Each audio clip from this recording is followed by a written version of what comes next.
So I've got this friend, I'll call him John.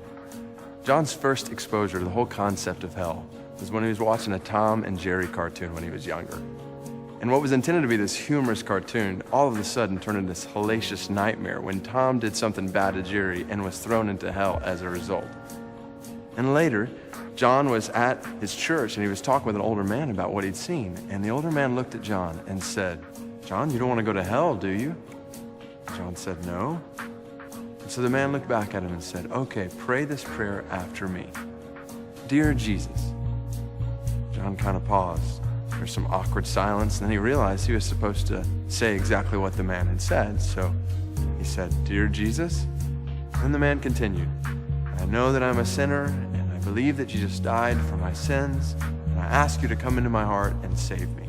And then when they were finished, the man looked at John and said, "Son, now you can know that you are saved from your sins, and you don't ever have to worry about hell again." Is that true? Is this really what it means to become a disciple of Jesus? Is this really what it means to follow him? You look back at the first disciples in the Bible, and when Jesus came up to them and said, "Follow me," that was not an invitation to pray a prayer. That was a summons for these men to lose their lives.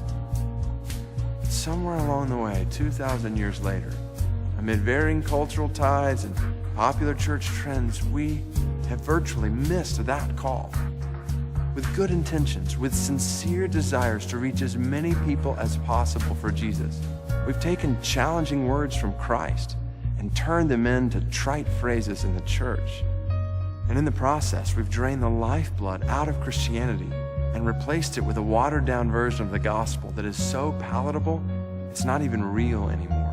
And the consequences are catastrophic. Scores of men, women, and children culturally identify themselves as Christians today who biblically are not followers of Christ. Is that possible? Absolutely it is.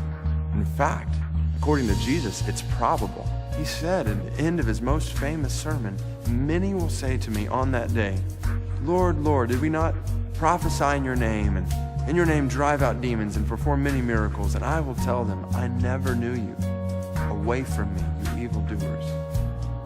Those are some of the most frightening words in all of the Bible. As a pastor, I stay awake some nights haunted by the thought that many people who are sitting in church on Sunday will be shocked to stand before Jesus one day and hear him say to them, "I never knew you. Away from me." We desperately need to take a look at our lives and our churches and ask the question, are we really, biblically, personally following Jesus? Eternity is dependent on how we answer that question.